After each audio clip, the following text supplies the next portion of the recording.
Okay, now that you know the 5 different types of blood vessels, let's talk a little bit about the structure of the blood vessel wall, because that is going to determine how the blood vessels help to function in the body.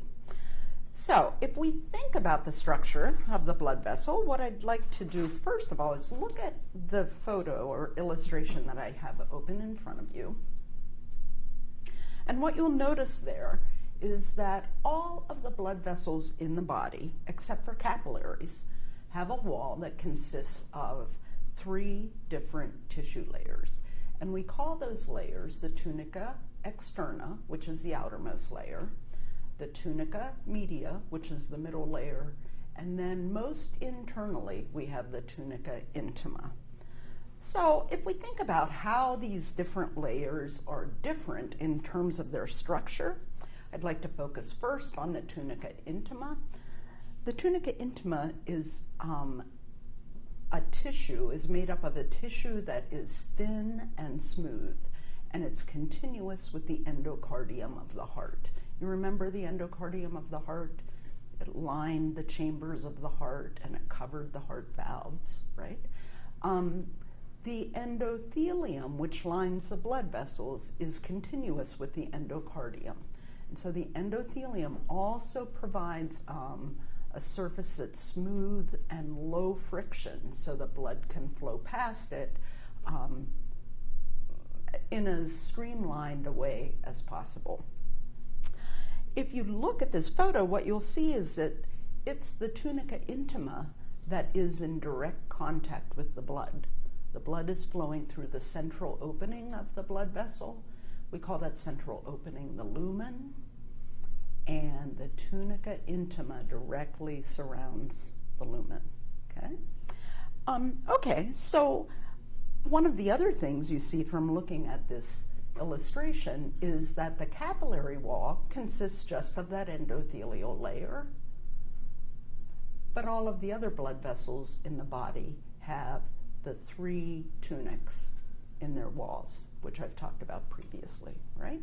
Okay, so the middle layer, what's going on with the middle layer of the blood vessel wall? The middle layer is the tunica media, and it's made up mostly of elastic and smooth muscle fibers. Why do you think elastic fibers would be valuable in a blood vessel wall? What would elastic fibers do? So that they can stretch and withstand different volumes of blood. Yeah, so they're able to distend, but then after we stretch the blood vessel and relieve the blood volume a little bit, what'll happen, Mia? You also want to be able to constrict? Yeah, well, not constrict, but they can stretch or distend, and then when it's elastic fibers that cause the blood vessel to do this, we would call that a retraction. So they distend, and then retract. We also have layers of smooth muscle in the tunica media, and the smooth muscle is arranged in concentric rings or concentric layers around the wall. And the smooth muscle is able to contract and constrict the blood vessel, right? So smooth muscle contracts, and when that smooth muscle, which is arranged in concentric layers around a blood vessel, when it contracts, it causes the blood vessel lumen to narrow. And so we call that constriction. And because it's happening in a blood vessel, we can specifically call it vasoconstriction. When the smooth muscle relaxes, it will allow the blood vessel to kind of increase the lumen diameter, and we would call that state of the blood vessel vasodilation, right? So the combination of elastic fibers and smooth muscle fibers are both valuable in terms of help regulating how big the lumen diameter will be for the blood vessel. This smooth muscle that's in the tunica media is innervated by the sympathetic nervous system. And I know you've gotten the impression that the sympathetic nervous system is this fight or flight nervous system. It gets really activated whenever we're in a high stress situation. But the sympathetic nervous system is actually always a little bit on. And so it's always providing some baseline innervation to the tunica media, smooth muscle. And it's always causing that smooth muscle to be somewhat contracted so that the blood vessels are somewhat constricted. Now, that's really important because we don't have enough blood to fill all of the blood vessels. If they were all maximally dilated all the time, we wouldn't have enough blood to fill them. And so we maintain some smooth muscle tone in the vascular smooth muscle, and that helps us maintain blood pressure so that we can keep blood circulating. What do you think will happen if I increase sympathetic activation of this smooth muscle? It'll cause more constriction. It'll cause more constriction because the smooth muscle will contract more and the vessel will constrict more. Yes, and the lumen diameter will get smaller. All right, so the last of the tunics is the tunica externa. The tunica externa is just made up of a layer of connective tissue. It helps anchor the blood vessel in its place and helps protect the outside of the blood vessel so that it's not damaged as we move around.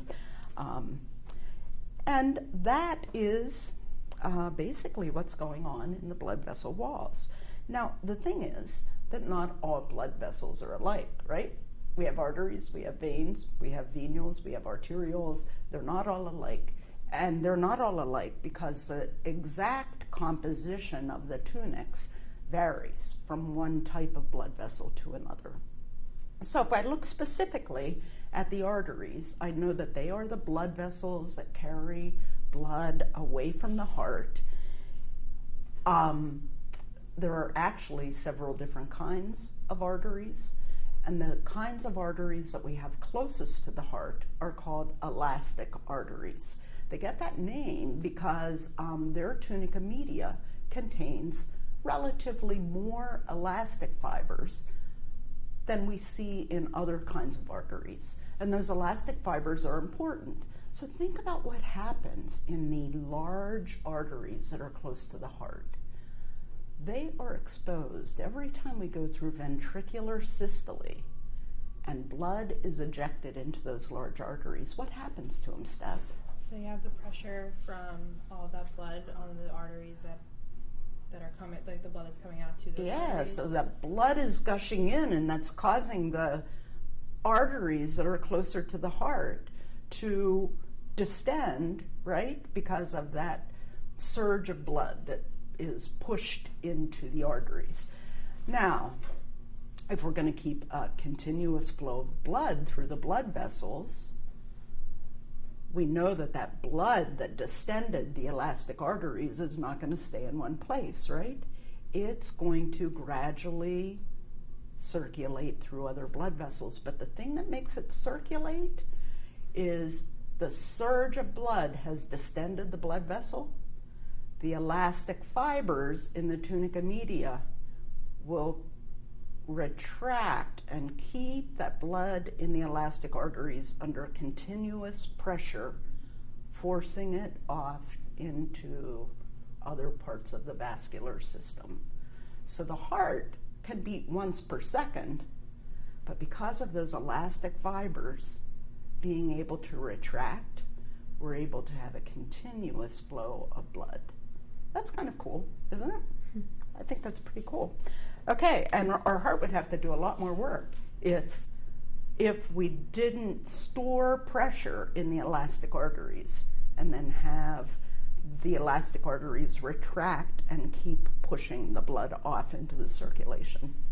What do you think happens when somebody has atherosclerosis and the blood vessel wall gets stiffer and can't distend like this? What do you think is going to happen? What do you think, Mia? Well, it's going to be harder for the heart to pump blood because that elastic isn't there to pull it. It's exactly right. If somebody's elastic arteries have stiffened, what will happen is when ventricular systole occurs, the elastic arteries aren't going to want to go like this, and so the heart will have to work harder to force the blood in there, right? Okay. All right, so we get a little bit beyond the elastic arteries, and we get to the muscular arteries. Now, the muscular arteries get their name because the smooth muscle in the tunica media is more important. In the muscular arteries, that smooth muscle can vasoconstrict or vasodilate, and when it does that constriction or dilation, it helps to channel blood to different organs or tissues. And so if you are exercising and your skeletal muscles need an extra blood flow, the muscular arteries that supply those skeletal muscles would help to regulate blood flow so that the skeletal muscle could get the blood supply that they need. Finally, we get to the arterioles, and the arterioles are the smallest vessels that conduct blood away from the heart, right? The thing that's distinctive about the arterioles is that they have a relatively large amount of smooth muscle in their tunica media, and that smooth muscle is very responsive to signals from the sympathetic nervous system in terms of vasoconstricting or vasodilating. Also, because we have so many arterioles, their ability to vasoconstrict means that they can have a big impact on resistance in the vascular system. So if they vasoconstrict, it's going to cause a lot of resistance. And what's that going to do to blood pressure, do you think? It'll increase blood pressure. It's going to increase blood pressure, of course. Okay, so arterioles carry blood into capillary beds. Capillary beds is where the gas exchange is going to occur. And then we have to get this blood back to the heart by way of the venous system. The smallest vessels that drain the capillary beds are the venules. The venules converge to form small veins. Small veins converge to form large veins. The thing that you should remember about the veins is that their walls are always thinner than an arterial wall that is the same distance away from the heart. So in this picture we've been looking at, you can see that they've shown you a microscopic look at an artery and a vein from some part of the body. And what you can see is that the arterial wall is very, very thick. There's much more smooth muscle. The venous wall is very thin. And the veins, because of their thin walls, have a tendency to collapse. You can see that it's kind of flattened, right? It could fill up with blood and distend a lot, but generally they don't get totally filled with blood because we're circulating the blood back to the heart. The veins also have a larger lumen than the arterioles that they're close to. And that larger lumen means that when they're holding blood, the blood will be under less pressure. You're going to find out when we actually talk later about the physiology of circulating blood that the veins maintaining a low pressure on the blood helps to keep the circulation moving.